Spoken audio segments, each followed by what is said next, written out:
Muito bem, chegamos então hoje à lição de número 3, que será estudada presencialmente no dia 21 de janeiro de 2024. O texto áureo está, primeira carta de Paulo aos Coríntios, capítulo 12, o versículo 12, que diz: Porque assim como o corpo é um e tem muitos membros, e todos os membros, sendo muitos, são um só corpo, assim é Cristo também. E a nossa verdade prática, ela nos diz que, conhecendo a igreja em sua natureza, nos conscientizamos da importância de fazer parte dela. Olha que verdade prática maravilhosa, nos fazendo pensar a respeito desta importância de conhecermos mais sobre o que é ser igreja, o que é a igreja, o que é ser igreja. Então é muito importante, fundamental, aprendermos sobre isso para que nós possamos, de fato, sermos agradecidos a Deus e também possamos desfrutar de todos os benefícios que é fazer parte da igreja do Senhor. Então, nesta lição de hoje que nós estaremos estudando, nós vamos destacar então sobre o que é a natureza bíblica da igreja e nós vamos ver no que esta natureza, como que nós podemos definir no que ela está fundamentada. Vamos também ver aspectos da igreja visível, da igreja invisível e também vamos elencar aqui a respeito da unidade da igreja, que traz como um aspecto central que revela a sua identidade cristã neste mundo. Eu diria que esse aspecto daquilo que nós vamos estudar aqui, especialmente todos os aspectos, irmão Jair, ele traz para nós aquela definição de Paulo na carta aos Efésios, quando ele falava que a igreja era um mistério de Deus que estava oculto, mas que foi revelado. Porque nós vamos perceber no que a igreja se baseia, como a igreja ela é formada, como ela é constituída, esta unidade que existe na igreja, isso só pode fazer parte de um plano glorioso, maravilhoso, que foi um mistério oculto e que o Senhor revelou nesse último tempo, que é a igreja do Senhor. Tema de hoje, então, um tema maravilhoso, falando, irmão Jair, sobre a natureza da igreja, e vamos ver então aqui sobre o que é esta natureza da igreja, irmão Jair. Irmão Alex, então nós vamos estar entendendo nessa lição que a natureza ela tem a ver com a essência que a igreja possui. É aquilo que ela possui, e nós vamos ver algumas características citadas pelo irmão Alex. Não vamos ver todas as características apresentadas na Bíblia, mas algumas características mais importantes nós veremos nesta aula. Nós vamos ver que a igreja cristã, ela é, primeiramente, confessional. Nesse sentido, ela confessa o nome de Jesus e ela é firmada nas Escrituras, fundamentada na palavra de Deus. E ela apresenta uma dimensão local, uma dimensão presente em que as pessoas percebem, e também uma dimensão total, universal, no sentido de que ela abrange todas as línguas, tribos e nações em todo o tempo, sem limitação de tempo e nem espaço, e com isso nós vamos ver características dessa igreja, como a igreja visível e a igreja invisível. E a igreja cristã numa unidade que deve haver nessa igreja. Muito bem, meus irmãos, você está no programa Palavras da Verdade. Nós estamos estudando sobre a natureza da igreja. Esse é o tema de hoje, um tema extremamente importante.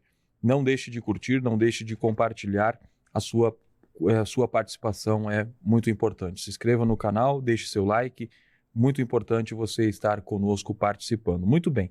O tema de hoje, então, trazendo sobre a natureza da igreja, e como o irmão Jair já mencionou, nós vamos estudar esses 3 pontos, esses 3 aspectos, e eu vejo, irmão Jair, esse primeiro ponto, onde nós vamos tratar no tópico 1 sobre a natureza da igreja na sua dimensão confessional.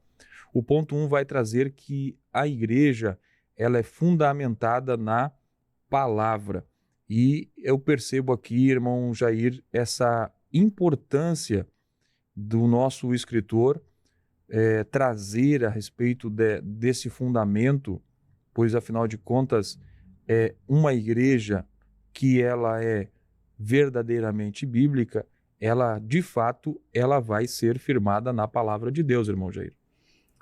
Nós vimos essa base confessional, nessa dimensão confessional da igreja, dessa natureza da igreja, que a palavra de Deus é o fundamento, a igreja verdadeira. Então nós estamos vendo características da igreja verdadeiramente cristã. E nessa igreja verdadeiramente cristã, Cristo, ele é a palavra encarnada, ele é a palavra viva. Nós temos a palavra de Deus, que ela é divina, é inspirada, mas Jesus Cristo, ele é a palavra encarnada. No início da palavra de Deus, lá em Gênesis, no capítulo 1, nós vamos ver que o verbo está presente na criação.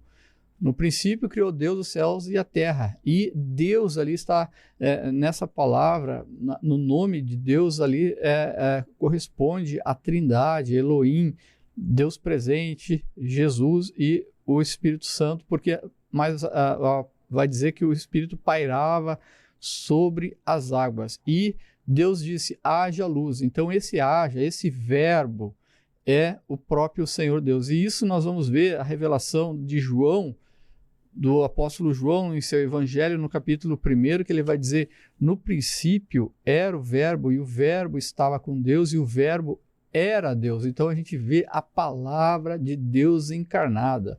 Nós temos, dá para se dizer, irmão Alex, no início da Bíblia, no meio da Bíblia e no final, no livro de Apocalipse, no capítulo 19, que ele descreve a vinda do Senhor Jesus Cristo em glória, em poder e grande glória, numa figura, né, metafórica, mostrando ele num cavalo branco, e vem dito que o seu nome é a palavra de Deus. Então nós vemos a palavra de Deus manifesta, sendo fundamental. A igreja cristã, ela é fundamentada na palavra de Deus. Não é em autores humanos, em pessoas, não, é na palavra, é na Bíblia. Quando a gente fala a palavra, a gente está falando da Bíblia, dessa compilação de 66 livros reunidos aqui, inspirados pelo Espírito Santo, e nós vimos então que toda a igreja que se intitula cristã, toda a base doutrinária, ela é firmada na palavra de Deus, na Bíblia. Não em inspirações humanas, ditas humanas, mas sim no que Jesus, os profetas, os apóstolos, inspirados por Deus, eles escreveram, está registrado aqui para nós. Então, Jesus é essa palavra que ele se humanizou, é o Deus feito homem, o Deus Emanuel, o Deus conosco, conforme o Evangelho de Lucas vai mostrar. E dentro desse contexto da palavra, nós vamos ver Jesus Cristo como o fundamento. Efésios, no capítulo 2 e verso 20, a igreja ela é fundamentada na doutrina dos apóstolos e tendo Jesus Cristo como a pedra principal, a pedra angular, a pedra principal, é uma figura metafórica que Jesus Cristo foi rejeitado, mas ele é essa pedra principal, ele é o fundamento da igreja. Então nós temos duas coisas, irmão Alex. A igreja verdadeiramente cristã, ela é fundamentada na Bíblia e fundamentada, centralizada em Jesus Cristo. Uma igreja cristocêntrica, na mensagem de Jesus, transmitindo a mensagem de Jesus, forjando o nosso caráter conforme o caráter de Jesus Cristo. Outro aspecto ainda, para a gente ver se uma igreja cristã ela é fundamentada, ela é genuinamente cristã, verdadeiramente cristã, ela é uma igreja que está fundamentada nessa palavra inspirada por Deus. Essa palavra viva, inspirada por Deus. Se existe igreja verdadeira, não vai existir igreja verdadeira sem Jesus Cristo, e da mesma forma, é impossível que haja uma igreja verdadeira sem o fundamento bíblico. Nós vemos aí a heterodoxia, que é o desvio doutrinário, apostasia. Isso vem distanciando e abandonando a palavra de Deus por essas igrejas. Então, a igreja verdadeiramente cristã, ela é ortodoxa na sua doutrina, ou seja, ela é genuinamente na palavra de Deus. Heterodoxa é diverso, pode ser impuro, pode ser abandona a palavra de Deus e segue livros ditos, escritos por outras pessoas. Existem igrejas que não usam mais a Bíblia nos cultos. Existem igrejas, pessoas que dizem que fazem parte da igreja, mas que nunca leu a Bíblia, não tem a Bíblia, não tem contato com a Bíblia. Então, são características da igreja bíblica, da igreja genuinamente cristã constituída por Jesus Cristo. Essa igreja verdadeira que Jesus constituiu, ela é firmada na palavra e firmada e fundamentada em Cristo Jesus. E outra característica ainda dessa igreja, nessa dimensão confessional, é aonde Jesus está e a palavra de Deus está sendo ensinada, pregada e, o mais fundamental de todos, irmão Alex, sendo praticada, sendo exercitada pelos seus integrantes, ali vai haver habitação do Espírito Santo de Deus. Porque Jesus diz que ele iria ao Pai e enviaria outro Consolador e não nos deixaria só. E o Espírito Santo ele vai habitar nessa igreja que é fundamentada em Jesus Cristo, é fundamentada na palavra e ela vai ser dirigida agora, capacitada pelo Espírito Santo, que é a força motriz, aqui o comentarista coloca, a força motriz da igreja, mas a gente está falando aqui da igreja, a gente não vai falar da doutrina do Espírito Santo, mas o Espírito Santo, ele não é uma força, ele é uma pessoa. O Espírito Santo ele é uma pessoa e nós vemos isso na palavra de Deus no livro de Atos, no capítulo 5, em que o apóstolo Pedro diz: por que mentiste ao Espírito Santo, se dirigindo a Ananias e Safira? E você não vai mentir para uma força elétrica, uma força motora. Você não vai mentir para um objeto, você não vai mentir para um animal. Só pode ser mentido para uma pessoa. E aí, então, as características bíblicas, o Espírito Santo é uma pessoa subsistente juntamente com o Pai e o Filho na Trindade, nesse grande mistério, um só Deus subsistente em uma única essência. 3 pessoas, uma única essência. E o Espírito Santo, ele começa essa obra convencendo o pecador, convencendo a pessoa do pecado, do juízo e da justiça para que ela venha fazer parte da igreja. Nós também temos exemplo na palavra de Deus, quando o Senhor abre o coração de Lídia, em Atos no capítulo 16, quando Paulo prega, Lídia recebe a palavra e essa palavra traz nela o arrependimento. E é o Espírito Santo que convence a pessoa da necessidade da salvação. E quem faz parte da igreja, ela é uma consequência. Cada integrante da igreja, ele passa a andar no Espírito. Nesse sentido, o Espírito Santo vai trazer a certeza da salvação, porque lá em Romanos 8,16, o Espírito Santo testifica com meu espírito, o espírito daquela pessoa que se converteu, de que é filho de Deus. Então, o Espírito Santo ele faz essa obra da regeneração, um nascimento de novo, e passa então o cristão genuinamente verdadeiro, ele passa a andar ou ser dirigido pelo Espírito Santo. E a Bíblia, ela nos orienta para nós não andarmos no fracasso na vida espiritual, mas sim o fato de andarmos na esfera espiritual, não dando espaço a não ser para o Espírito Santo agir. Nesse sentido, o Espírito Santo vai nos capacitar, porque Jesus disse, recebereis a virtude do Espírito Santo que há de vir sobre vós. Então, o Espírito Santo, essa capacitação que Jesus concede à igreja para ser guiado, dirigido e corresponder àquilo que foi estabelecido na Escritura. Então a gente vê essa dimensão confessional fundamentada na Bíblia, centralizada em Jesus Cristo, as mensagens, o andar, o caráter sendo forjado por Jesus Cristo, e essa igreja habitada pelo Espírito Santo. E se ela é habitada pelo Espírito Santo, vão haver sinais. Porque lá em Atos 2, a gente vê sinais que foram visto e ouvido por todos os que estavam lá. Então, eu gosto muito de citar um irmão, um aluno nosso do curso teológico, ele diz assim: irmão Jair, uma igreja que não tem profecia é uma igreja que não tem Espírito Santo.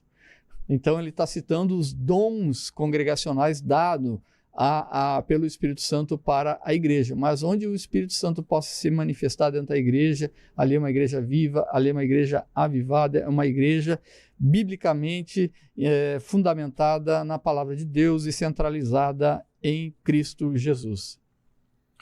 Muito bem, meus irmãos, vimos aí então o tópico 1 falando sobre a natureza da igreja na sua dimensão confessional. E quando nós falamos aqui desse aspecto confessional, é daquilo que são as bases, que são as doutrinas que não podem ser mudadas, que não podem ser relativizadas, mas que são os fundamentos da fé cristã, da fé genuína desta igreja verdadeira. E como disse o nosso irmão Jair no início, nós temos diversos aspectos da igreja que trazem esse aspecto da sua natureza, mas aqui o nosso escritor ele apresenta esses 3 aspectos, esse aspecto aqui, nesse primeiro tópico sobre a dimensão confessional, e o ponto 1 falando sobre fundamentada na palavra de Deus, e aí nós vimos o irmão Jair expondo a respeito desses 2 aspectos onde a igreja ela é fundamentada, tanto em Cristo, que é a palavra encarnada, a palavra viva, e também a palavra da Escritura Sagrada, a palavra inspirada pelo Espírito Santo, a palavra de Deus, a Bíblia Sagrada. E nós vamos ver nesse ponto, irmão Jair, muito importante entendermos, e aqui está uma das razões que aquele ouvinte que está nos acompanhando pode perceber quando ele está se dirigindo a uma igreja local, ou se aquela igreja que ele está indo, na verdade não é uma igreja, mas é uma seita. Porque aqui nós temos a convicção de que a igreja verdadeira, ela primeiramente, ela tem a sua fé, a sua convicção, a sua fundamentação em Cristo Jesus. E quando nós falamos em Cristo Jesus, é porque nós acreditamos, irmão Jair, em tudo o que ele realizou como sendo perfeito, como sendo final, não sendo mais necessário nenhuma intermediação entre Deus e os homens, nenhum aspecto humano de obras ou de observação de alguma regra ou de algum dogma ou de alguma norma que nos vai permitir ter acesso à salvação. Pelo contrário, Jesus Cristo, ele no qual a igreja está fundamentada, é que ele garantiu a nossa salvação. O apóstolo Paulo vai falar em 2 Coríntios capítulo 5, versículo 17, que assim que se alguém está em Cristo, nova criatura é. As coisas velhas já passaram, eis que tudo se fez novo. Paulo vai falar também em diversas vezes a respeito de estar em Cristo. Não somente estar na esfera de cobertura dos ensinos de Jesus, mas estar fundamentado, crendo naquilo que Jesus Cristo fez, pois ele garantiu a nossa salvação. Então, se você está indo numa igreja em que Jesus Cristo e a sua obra de salvação, ela está sendo anunciada, ela está sendo proclamada, ela está sendo mostrada para você como suficiente para a sua salvação, então você está numa igreja que ela tem aspectos de uma igreja verdadeira, irmão Jair. Porque existem lugares que se dizem que são igrejas, mas na verdade são seitas pois além da observância da palavra de Deus, de acreditar que Jesus é o Messias, se colocam mais coisas para serem feitas para que possa ser salvo.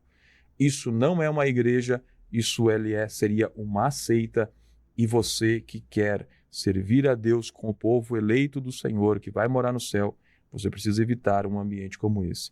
O segundo aspecto falado pelo irmão Jair sobre a palavra, a escritura, e o irmão Jair mencionou um aspecto dizendo assim, que a igreja, que a palavra de Deus, a Bíblia Sagrada, ela não é um livro humano. E alguém vai questionar, irmão Jair, mas quem escreveu foram homens. E aí você vê uma relação muito intrínseca entre Jesus sendo a palavra e a própria palavra. Porque assim como Jesus, quando ele encarnou, ele veio e ele era 100% homem, mas ele também tinha a sua natureza divina, que era 100% divina. E assim é a palavra de Deus, a Bíblia Sagrada. Nós sabemos que esse livro foi escrito por mais de 40 autores, abrangendo um período ali de mais de 1.600 anos. Mas quem deu a inspiração, quem deu o sopro para que eles escrevessem, quem deu a orientação para que esse livro fosse organizado da forma que foi o Espírito Santo. Então é nisso que a igreja verdadeira ela está fundamentada, que Jesus Cristo é a palavra encarnada, o Logos de Deus, que estava em Deus, estava antes da fundação do mundo, ele já existia e tudo que foi criado por ele. E a obra que ele fez é completa e é perfeita. E também a igreja verdadeira ela está fundamentada na palavra do Senhor, pois é aqui onde nós encontramos os ensinamentos para que nós não venhamos cair em falsos ensinos, em dogmas ou em heresias, ensinamentos que são contrários à palavra do Senhor. De fato, irmão Jair, um tema maravilhoso e nós não temos como ficar aqui ainda muito nesse tema, nesse ponto, mas, de fato, daria um programa só falando sobre esse aspecto que nós estamos aqui falando sobre a eclesiologia, mas nós pegamos esse aspecto aqui e entra o aspecto da cristologia, falando de Jesus, e aí entra a bibliologia, porque tem a palavra do Senhor. Isso é a teologia, né, sistemática, abrange esses pontos, mas indicamos você, procure um curso teológico, faça um curso de teologia. É muito importante você estudar de forma organizada e mais ampla, mais profunda, esses temas que são fundamentais para quem quer servir ao Senhor de forma que obedeça, que consiga entender, compreender a palavra do Senhor. E o irmão Jair mencionou de forma muito, muito, muito clara esse aspecto da obra do Espírito Santo. A igreja, o lugar onde acha que o Espírito Santo ele é apenas uma força, e nosso escritor ele usa essa expressão força motriz, mas num sentido aqui que ele quer dizer que é o Espírito Santo que está atuando, mas o irmão Jair perfeitamente deixou claro que o Espírito Santo é uma pessoa e ele é Deus, ele é uma divindade e ele é quem está operando hoje no meio da igreja, fazendo com que pessoas se convertam ao Evangelho através do convencimento da justiça, do juízo. E esta é a obra do Espírito Santo. Então é nisso que a igreja verdadeira ela está fundamentada, na dimensão confessional, pois ela está fundamentada na palavra, que é Jesus e a Escritura Sagrada, e também ela tem a ação e a habitação do Espírito Santo na sua vida. Alguma coisa a acrescentar nesse tópico, irmão Jair? Irmão Alex, ainda os estudiosos, enfim, a teologia, ela coloca essa união da natureza de Jesus Cristo, a natureza divina e a natureza humana, como é chamado de união hipostática. E essa mesma natureza, essa mesma união hipostática, ela se encontra na palavra de Deus. Ou seja, a Bíblia, ela foi escrita por homens, mas por homens inspirados por Deus. Por isso que ela tem essa união hipostática, ela não tem como separar isso. Deus se utiliza de homens para trazer a sua escritura e também se utiliza de homens para propagar a sua escritura. E nós vemos isso na segunda epístola de Pedro, no capítulo 1, verso 20 e 21. sabendo primeiramente isto, que nenhuma profecia da Escritura é de particular interpretação, porque a profecia nunca foi produzida por vontade de homem algum, mas os homens santos de Deus falaram inspirados pelo Espírito Santo. Então a Bíblia, toda a compilação da Bíblia, são um conjunto de profecias e todos eles inspirados pelo Espírito Santo. A própria Bíblia dá essa autoridade para ela mesma. Muito bem, você está acompanhando então ao estudo da lição de número 2, que será estudada presencialmente no próximo dia 21 de janeiro, nas nossas turmas de escola bíblica dominical, classe adulto, trazendo o tema natureza da igreja. Nós estudamos aqui o tópico 1 sobre a natureza da igreja na sua dimensão confessional, e agora nós temos um segundo tópico que vai falar sobre a natureza da igreja nas suas dimensões local e universal. Será que toda a igreja, ela é a igreja verdadeira, ela é a igreja que será arrebatada naquele dia? O que nós podemos dizer sobre esse tema, irmão Jair? Sobre igreja local e igreja visível. Bom, nós continuamos dando algumas características dessa igreja genuinamente verdadeira, genuinamente cristã, conforme já colocamos aqui que a base é a centralidade em Jesus Cristo e também na palavra de Deus. Ela é baseada na palavra de Deus, firmada na palavra de Deus. E nós vamos ver agora aqui mais algumas características. Nós vamos falar dessa dimensão local e essa dimensão geográfica da igreja. Em primeiro lugar, a igreja, ela, biblicamente falando, ela pode ser local e visível. Por quê? Porque isso ela vai estar demonstrando em relação à sua dimensão espacial, dimensão geográfica, em relação ao local aonde ela está estabelecida, e nesse sentido ela pode ser sentida, ela pode ser observada, ela pode ser vista, porque ela existe localmente. Nós vamos ver os apóstolos, na Bíblia a gente vai ver isso.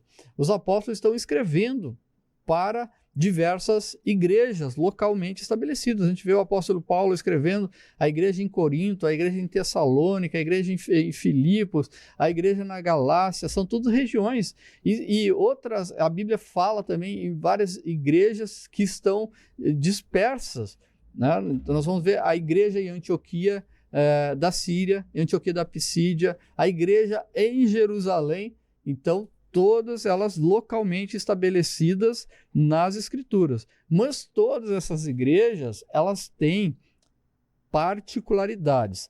Essas igrejas, elas possuem particularidades, problemas que são delas e qualidades que são exclusivas dela. Então nós vamos ver virtudes e vamos ver problemas encontradas em uma e outra não, né? Então nós vamos ver que, embora todas essas igrejas, lá, a igreja do princípio, a igreja do começo, né, elas foram supervisionadas pelos apóstolos, elas eram, de certa forma, autônomas em relação uma às outras. E, assim, cada uma possuía a sua dinâmica própria. Um método que funcionava em uma determinada igreja não funcionava bem em outro. E a mesma coisa nos dias de hoje. Então cada igreja local, ela tem uma particularidade. Se nós pegarmos aqui a igreja de Juí, ela tem uma particularidade.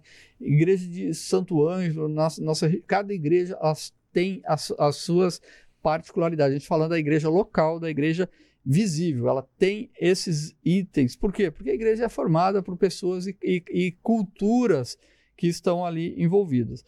De outra característica que nós vamos ver nessa dimensão espiritual, dimensão local e universal, é que a igreja ela tem um aspecto também total, global, ou o termo que é usado é universal, mas não como denominação, mas no aspecto de que abrange todas as etnias, todas as nações, línguas, raças, e assim nós vamos ver que a igreja ela vai existir localmente, mas que ela existe também nessa dimensão que é mais, talvez assim, mais não tão fácil da gente entender, porque porque a igreja visível está ali, tu enxerga, tu vê os integrantes, mas agora a igreja que ela é global, a igreja que vai ser arrebatada, que o irmão Alex falou, nesse sentido a igreja ela não está limitada nem ao tempo e nem ao espaço.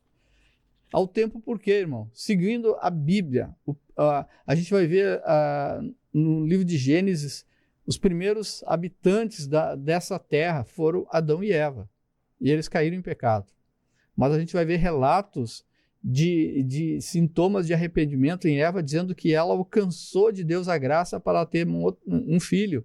E ela teve, então, os filhos, ela louvou por ter Caim e ter Abel. E nós vamos ver o primeiro integrante aí dessa igreja, é essa própria família. A gente vê Abel sendo assassinado, e a partir dali ele morre. Quantas outras pessoas vêm depois de Abel? E todas elas fazem parte da igreja invisível, da igreja universal, não limitada no tempo e no espaço. Fazem parte dessa igreja todos os santos do Antigo Testamento, todas as pessoas que morreram na esperança da vinda do Messias, acreditando na palavra de Deus no Antigo Testamento. A gente vai ver personagens como Abraão, Moisés, Isaac, Jacó, todos os patriarcas, todos os profetas, todos eles morreram na esperança do cumprimento da palavra de Deus na vinda do Messias. E quando Jesus vem, ele diz: está consumado. E agora toda essa igreja vai ser arrebatada, e essa igreja faz parte dessa igreja invisível, dessa igreja universal, que ela abrange todos os tempos e não é limitada ao tempo e nem ao espaço físico. E assim, essa igreja ela vai ser formada por todos os cristãos regenerados, desde antes do nascimento de Jesus, porque nós vemos lá em Apocalipse capítulo 13, vai falar o Cordeiro que foi morto desde a fundação do mundo. Então, todos os animais sacrificados no Antigo Testamento, até a vinda de Jesus Cristo, eles prefiguravam a morte de Jesus Cristo. E todas as pessoas que obedeciam, cumpriam a lei do Senhor, eles estavam na esperança da vinda desse Messias, que é o nosso Senhor Jesus Cristo. E nós vemos, irmão, que é importante, nesse momento, a gente diferenciar igreja de denominação. Existem várias denominações. Numa cidade existem várias denominações. Ao longo da história da igreja, muitas denominações se formaram e cada uma tem as suas particularidades ali históricas, e nós não vamos entrar nesse aspecto agora, mas existe somente uma igreja, a igreja que vai ser arrebatada. A igreja, ela é divina, ela é de Deus, ela é formada por Deus, estabelecida na doutrina dos apóstolos, firmada em Jesus Cristo, na palavra de Deus, mas as denominações, historicamente, elas são humanas. As denominações, elas são humanas. As denominações, elas podem ser temporárias. A igreja, ela abrange, não tem limitação no tempo. Quando falo de limitação do tempo, é passado, presente e futuro, porque a igreja estará eternamente com o Senhor Jesus Cristo. E isso é futuro. Isso é futuro. Então, a igreja não tem essa dimensão temporária. A igreja verdadeira, ela não tem esse limite temporário. Já a denominação, ela pode ter esse limite temporário. E com isso, as denominações elas podem desaparecer, mas a igreja do Senhor Jesus Cristo, a igreja verdadeira, ela é indestrutível, porque Jesus disse sobre esta pedra, e Jesus se referindo a ele como a palavra de Deus, como verbo, ele diz: sobre esta pedra estabelecerei a minha igreja, e as portas do inferno não prevalecerão contra ela. Então a igreja de Jesus Cristo, ela é indestrutível. Convém dizer que em todo grupo que se diz cristão, pode ser visto como fazendo parte da igreja cristã. Mas existem grupos que se autodenominam cristãos. Mas, verdadeiramente, é isso que nós temos que fazer. Verificar se estão com as características bíblicas aqui que nós estamos elencando para você fazer essa verificação. Se ali muitos se dizem cristãos, mas são pseudos cristãos. O que é pseudo? É falso, é mentira, é seita, né? Pode ser uma seita. Então, a própria palavra de Deus vai dizer que não são igrejas, são sinagogas de Satanás. Por isso que nós aconselhamos. Leia a palavra de Deus, estude a palavra de Deus, busque entendimento na palavra de Deus, ore ao Espírito Santo para que te dê entendimento na palavra de Deus, porque é pela palavra que nós seremos cobrados, que seremos julgados pelo Senhor Jesus Cristo. O que fazer com que o que fará com que uma igreja ou uma denominação seja cristã?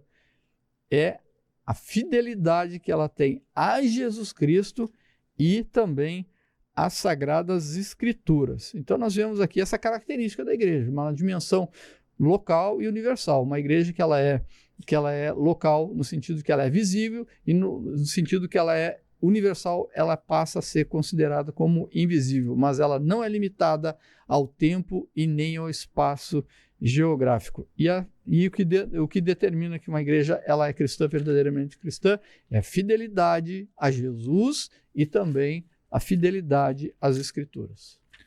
Muito bem, meus irmãos, esse é o tópico de número 2 sobre a natureza da igreja nas suas dimensões local e universal. Vimos aí então esses aspectos, o aspecto humano, né, do aspecto da igreja local, o visível, o que você pode identificar, a localização, o tempo e o aspecto também universal e invisível, que é o aspecto divino, a parte onde essa dimensão não está retida a um espaço ou a um tempo, mas como disse o irmão Jair, compreende a todos aqueles seres que, mesmo antes de Cristo ter vindo à Terra, já aguardavam o Messias e o sacrifício de Cristo abrangeu a eles também. E aqueles irmãos que, após a vinda de Cristo, já partiram para a eternidade, os que estamos aqui ainda, e isso é a igreja universal e invisível. E é interessante o texto de 2 Timóteo, capítulo 2, versículo 19, irmão Jair, porque a igreja local e visível, esta igreja, as pessoas podem reconhecer, as pessoas vão ver as suas características, elas vão ver o seu endereço, mas a igreja invisível e universal já traz uma certa dificuldade. Mas o texto de Paulo, uma dificuldade de identificar, né? E aí a gente tem os parâmetros para nós identificarmos uma igreja, mas muitas vezes, como alguma das igrejas lá do Apocalipse, né? Vão ter aparências, mas no seu interior elas são mortas, né? Mas Paulo vai dizer em 2 Timóteo capítulo 2, versículo 19, que o Senhor conhece os que lhe pertencem. Então, esse aspecto da igreja universal, desta igreja invisível, essa igreja que compreende o lado divino da sua administração, digamos assim, o Senhor, não há engano nenhum, porque o Senhor conhece os que lhe pertencem. Então, alguém pode se equivocar, se enganar com uma igreja local, mas com relação a Deus, ele não se engana, ele conhece a todos que pertencem à igreja verdadeira, que é a noiva de seu filho, que brevemente se encontrará com o noivo. Linda esta realidade da igreja de Jesus. Que tema extraordinário. E sobre as particularidades, irmão Jair, de fato, as igrejas locais possuem essas particularidades e a gente vê muitos desafios hoje, tendo em vista de que a gente tem a chegada da internet, onde algumas igrejas tentam copiar outras igrejas, porque estão vendo os trabalhos pela internet, pelas redes sociais. E a gente percebe que cada cidade tem uma característica, cada igreja local traz a sua característica, como foi no período da igreja primitiva. É bem verdade que tem coisas como a palavra de Deus, as doutrinas verdadeiras, elas não podem mudar. Alguma interpretação, elas podem, às vezes, ter uma certa divergência entre uma igreja local de outra.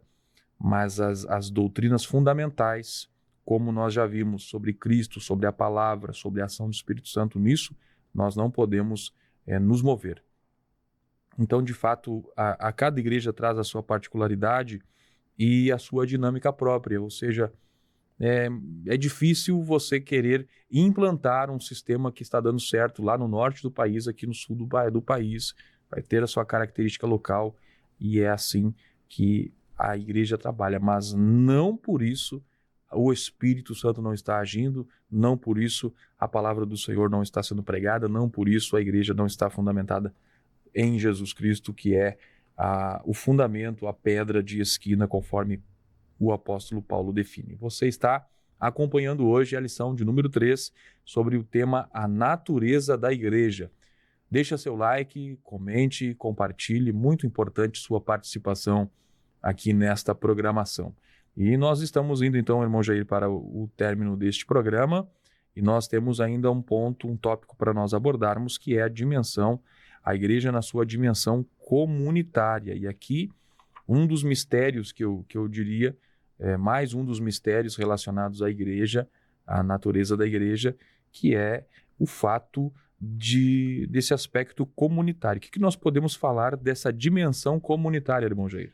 Em primeiro lugar, esse aspecto de dimensão comunitária, ela não diz respeito a viver em comunidade, mas sim viver em comunhão.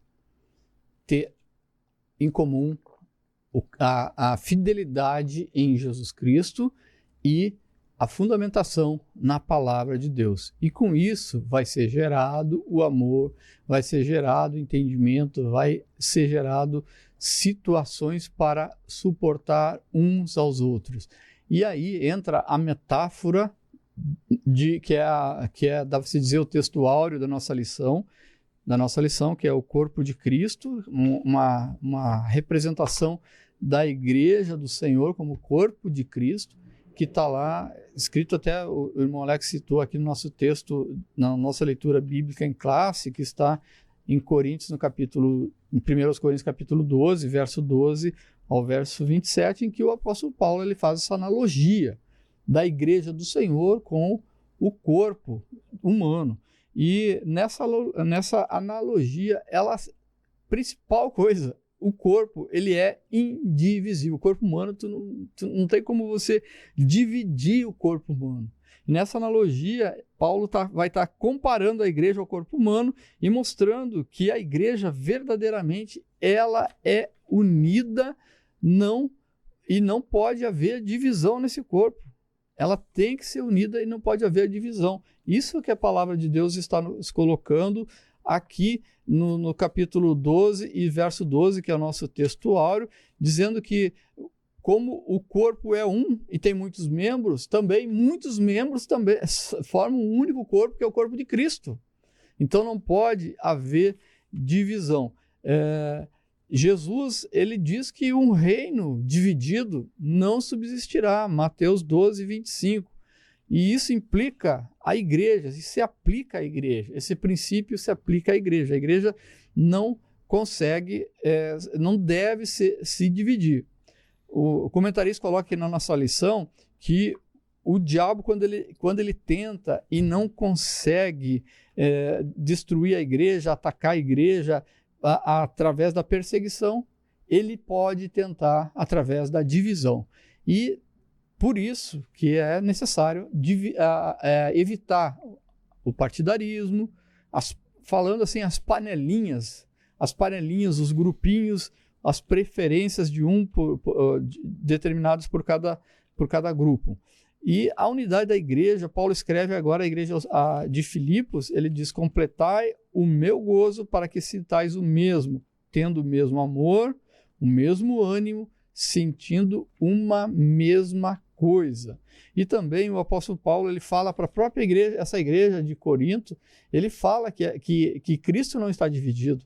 E a igreja de Corinto, ela apresentava uma divisão ali que Paulo teve que corrigir, e aí Paulo diz: Cristo não está dividido, então não haja divisão entre vocês.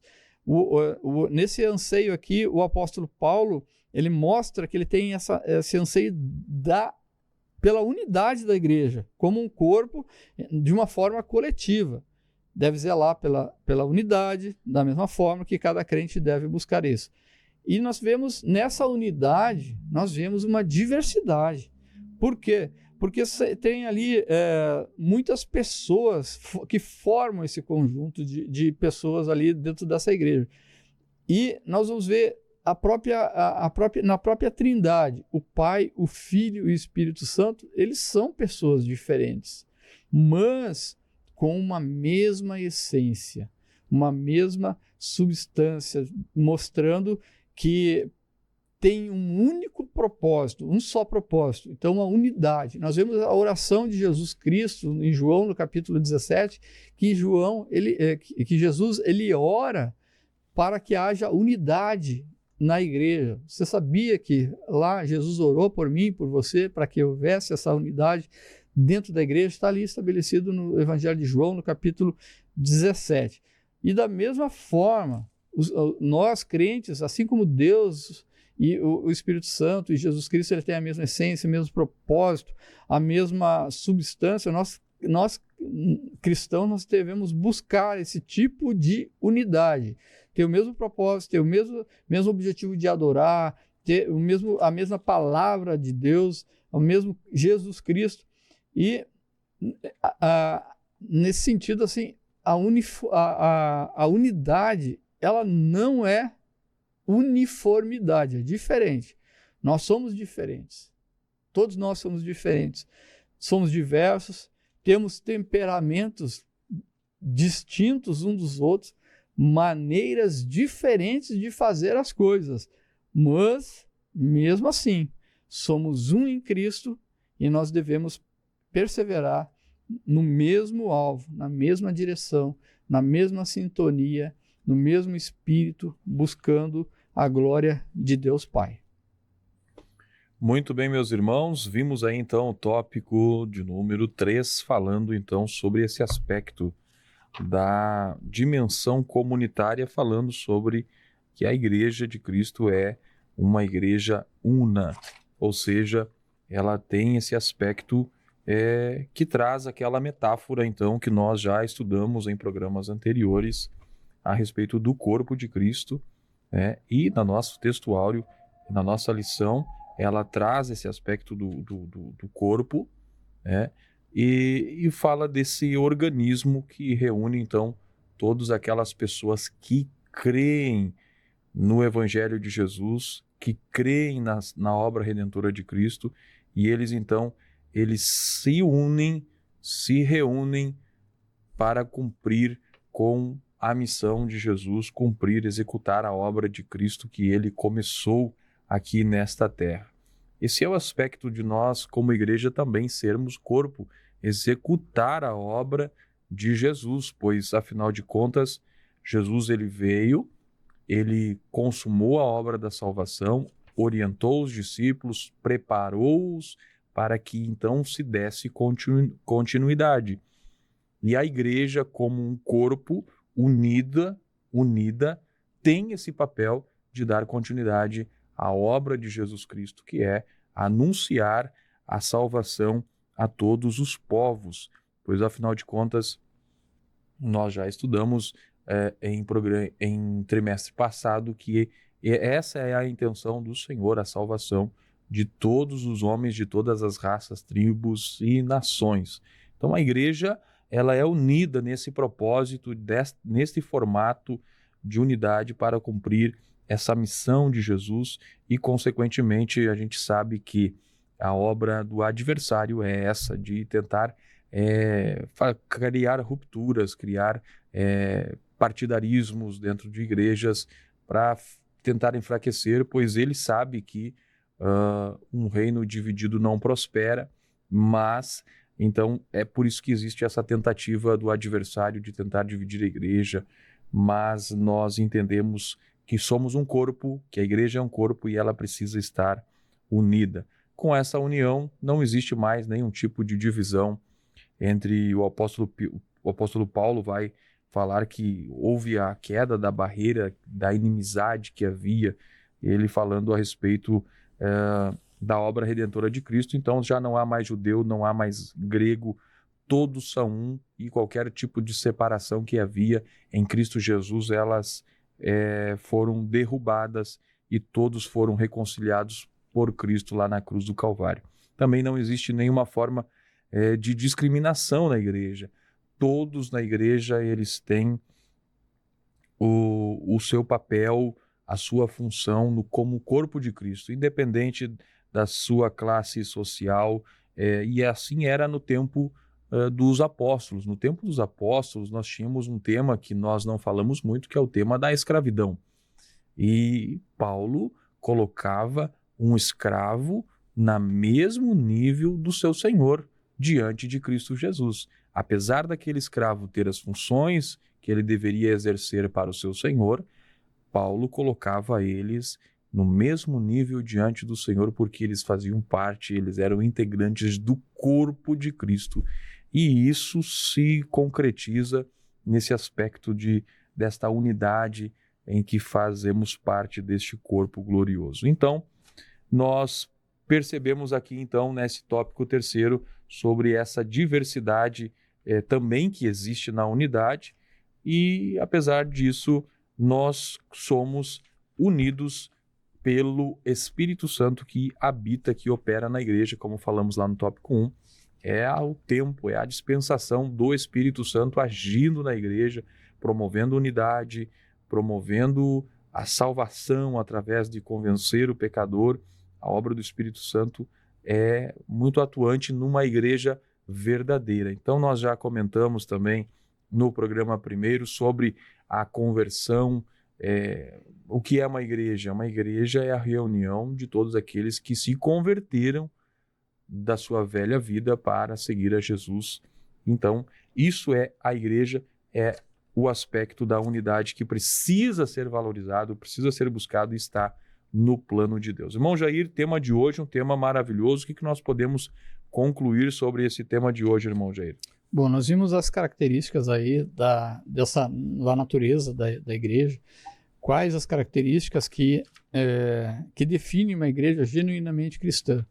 E nós mostramos que uma igreja genuinamente cristã, ela é fundamentada na palavra de Deus, ela é fundamentada em Jesus Cristo, na pessoa de Jesus Cristo, centralizada nele, ela é habitada pelo Espírito Santo, e essa igreja, ela é vista de uma forma visível, a igreja local, e de uma forma invisível, ela existe sem limitação de tempo e sem limitação de espaço.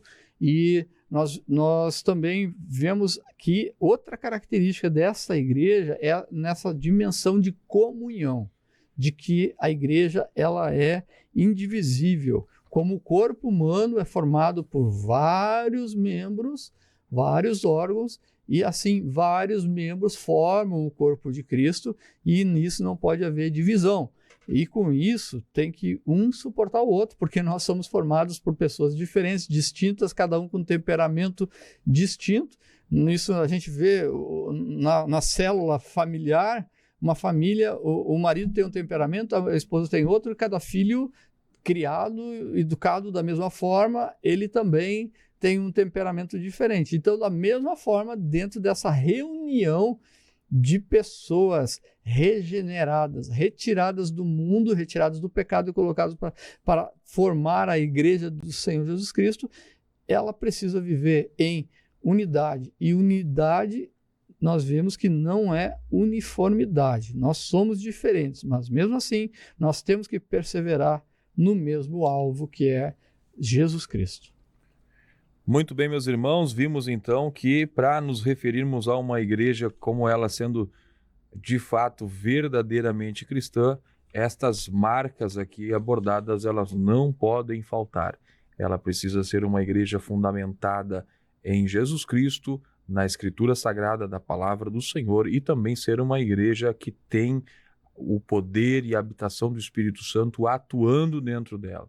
A pessoa do Espírito Santo tendo primazia e liberdade para agir. Vimos também que a igreja ela existe tanto no campo terreno, visível, como também na dimensão espiritual, e que esta igreja, como a metáfora apresentada pelos apóstolos, ela traz um aspecto de unidade tremendo, que é a metáfora do corpo. Todos os membros com suas características, com a sua importância, aqueles que muitas vezes eram tidos como de menor importância, no corpo eles tornam-se importantíssimos, pois quando um membro do corpo está sofrendo, todo o corpo também sofre. Então, a igreja genuína, verdadeira, ela traz estas marcas. Nós estaremos orando neste momento com o nosso querido irmão Jair. Senhor, nosso Deus, nosso Pai, nós estamos, Jesus. Pai, glorioso, Pai, de estar em Tua presença, agradecido por esse momento maravilhoso, Senhor. Jesus, Tu és o caminho, Senhor. Só Tu és o caminho, Tu és a verdade, Tu és a vida, Senhor. Ajuda-nos, Pai, a andar nesse caminho. Ajuda-nos a trilhar esse caminho, Pai, observando a Tua palavra, porque a Tua palavra é a verdade. E em Ti, Senhor, a vida, Tu prometes, Pai, para nós vida e vida em abundância e a vida eterna, Pai. Nós levamos, Senhor, diante de Ti cada ouvinte, cada irmão que está ouvindo, Pai, esta mensagem, que ouviu essa mensagem agora nesta oração, Senhor, nós levamos diante de Ti, que as Tuas mãos, Senhor, sejam estendidas sobre esse lar, sobre essa casa, sobre esta pessoa, Senhor, que o Senhor venha operar, Pai, maravilha, Senhor, sobre a vida dela. Abre, Senhor, o entendimento da Tua palavra para que haja salvação nessa vida, Senhor, para que haja arrependimento, Senhor, nessa vida, Espírito Santo, que Tu venhas agir nessa vida e venhas, Senhor, prover essa salvação, essa reconciliação contigo, Pai, e o Teu nome seja glorificado, Senhor. Abençoa os lares, abençoa, Senhor, a questão emocional, a questão financeira, a vida familiar, Senhor, o corpo físico, Pai, livra de enfermidades, ó Deus, todos os que estão ouvindo, Senhor, nós levamos diante de Ti e nós cremos, Senhor, na operação do Teu Santo Espírito.